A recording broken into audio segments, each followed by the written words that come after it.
Hey guys, we're doing one more podcast on this because it deserves all of our attention. This is a train wreck that we can't look away from. This is a problem that needs resolution by starting a revolution. And like I said, I watched, if you didn't hear the first or second podcast, I'm going to tell you, I watched an interview, Glenn Beck, interviewing Candace Owens, the founder of Blexit, Blexit. Look her up, look it up. This woman says that Black Lives Matter is like Antifa, people that want to cause trouble. Now, I'm absolutely liberal, left-winger, Democrat, and I don't believe in rioting and looting, and there are some things that Antifa does that are rioting and looting, and all of that is disgusting to me. What's more disgusting to me is a man for 8 minutes and 46 seconds getting the life sucked out of him. Choking, dying. Then you have a medical examiner who says, well, he didn't die because of that. But then, now this medical examiner obviously works for the police, works with Hennepin County, works with these people, works with cops, works with DAs, so on and so forth. The chain. And then his family gets a private autopsy done, and even the private autopsy says, yes, this man had drugs in his system. So what? It may be illegal, but it's not execution worthy. Now, I absolutely believe in the death penalty. I know a lot of people out there don't, and I understand that, and I respect your opinion. Because like I said, I'm an adult, and I can listen to both sides of an argument. Now, that being said, if you ever notice, I see on death row white men who have abused and killed children. Okay? Now, I'm not saying anybody's better than anybody else. They're all criminals, and what they've done, there are people that deserve to die for it. They do. If they've done it. Now, there's the Innocence Project, that has exonerated a lot of these people who didn't do anything. White, black, Native American, Chinese, or Asian, let's just not go Chinese, Asian in general. People of all faith. And they've been exonerated. Finally, after 20, 30 years in jail, sitting there every day thinking this could be the day that I get systematically wiped out because someone thinks I did this. Because someone mistook my identity. And guess what? Most of these people I see being exonerated off of death row are black. It disgusts me. Like I said in my 2 previous podcasts, I am white. I have white privilege because of the color of my skin. That's how I'm privileged. I could have nothing. I could be homeless, dirt poor, whatever you want to call it, be in the worst situation. But the cops wouldn't put their knees on my neck for 8 minutes and 46 seconds. They would not do that because I'm white. I don't fear for my safety because I'm white. Now, have I had a couple bad run-ins with the cops? Yeah, I have. But I don't fear for my safety.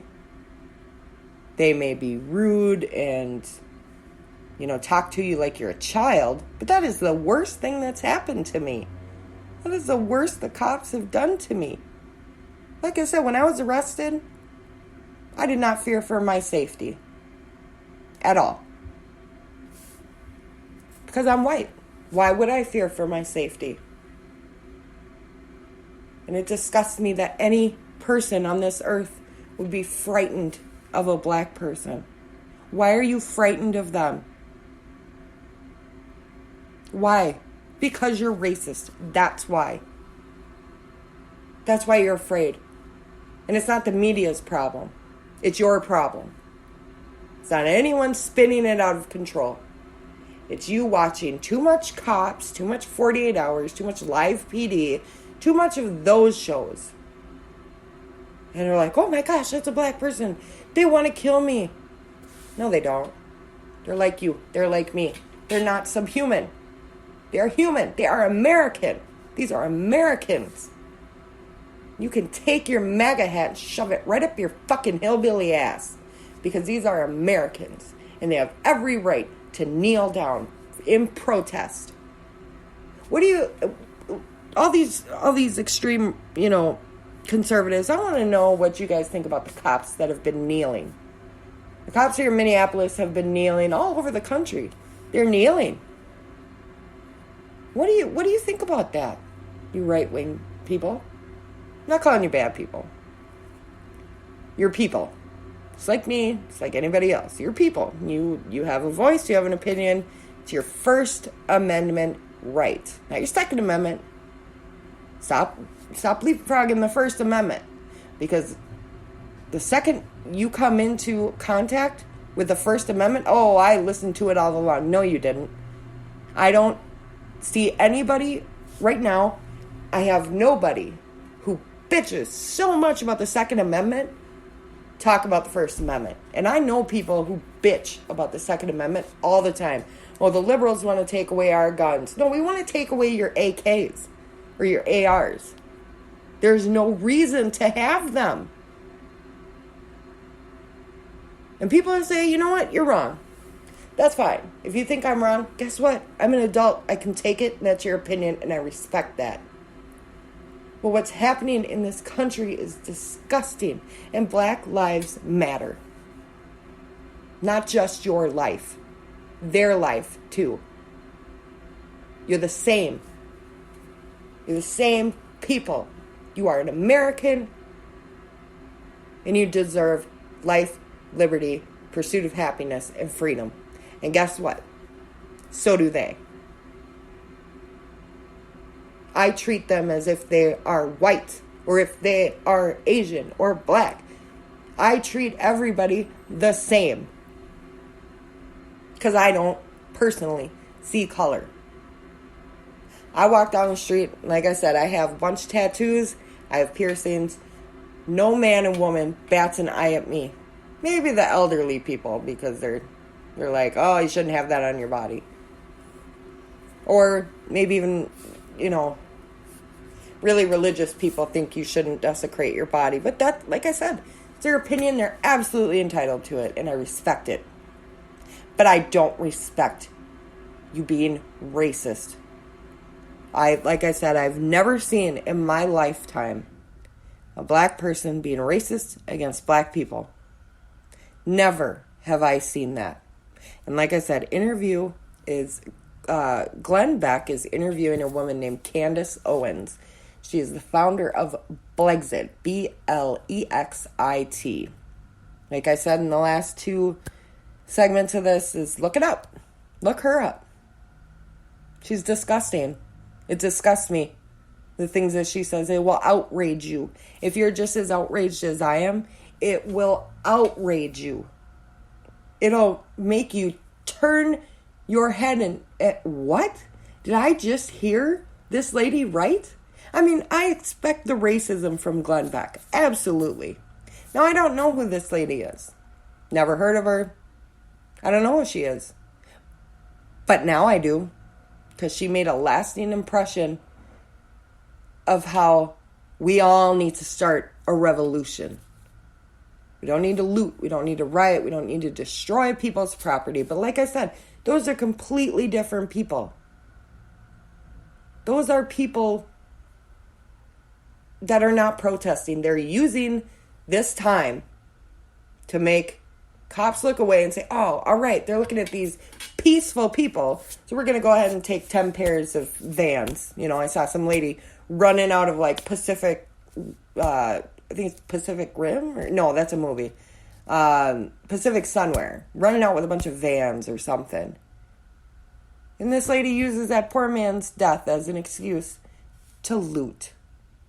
If you can't afford it, you then work harder. Don't use someone's death as a distraction so you can go ahead and get your Vans. Get out of here. I mean, I really urge all of you, as much as it disgusts me, I really do urge all of you to watch this because it is a train wreck. It is disgusting. And it will outrage you. But don't leave a comment on the YouTube page because you're better than that. And you don't need to sink to their level. But then they spin it and make it political. Okay? Oh, the Democrats are going to use this, you know, as an advantage to, you know, make the Republicans look bad. Are you kidding me? This isn't about Republicans, Democrats, independents. It's not about liberals or conservative. It's not about atheists or evangelicals. It's not about that. It's about another black man getting a knee on his goddamn neck. And he doesn't have a weapon. And he's on the ground. And he's, you know what? Somebody gets up and runs. That's what tasers and mace are for. Use your non-lethal weapons. I don't understand this. I don't know how you think kneeling on someone for that long isn't going to cause any damage. And these 3 other pussy officers let him do it. Now, these people have been arrested. And they upped the charges on this horror. I don't even want to say his name. This shitty-ass piece of shit is now charged with 2nd-degree murder. And they are being charged with aiding and abetting. And I am so happy about that. Now, will justice be done? I can't wait to find out. Because if it's not, guess what? Nothing's getting done. We're not progressing anywhere. We're not going anywhere. In 3.5 years, we took the biggest step back. And trying to get your voice heard gets you tear gassed. Because some fat ass wants to walk over to a church that he's not welcome at, hold a Bible upside down, and take a fucking picture. You know what? Plant yourself like a tree and do not move. Put roots down. Do not move. Do not. Need to start a revolution. Need to vote these people out of office. Like I said, I cannot express more. Register to vote if you are not registered. If you are registered, find your local polling place and get out there and vote these idiots out of office. Vote out racism. Vote out injustice. Vote this out. This cannot continue. And I would have never known about this interview. I was just looking on Yahoo, just looking at the news. I would have never known about it if there wasn't a line that says, Trump tweets YouTube video of Glenn Beck interviewing Candace Owens. And her saying George Floyd was a bad person. You're a bad person. But guess what? You don't deserve a knee on your neck. In my mind, you are a terrible, awful, horrible person. But you don't deserve to be killed. Thanks, everybody. Leave comments on my page. I'm sorry, I'm just so furious about it. But I really hope that we start a revolution and we all start thinking a lot harder about how color doesn't matter. Thanks, guys.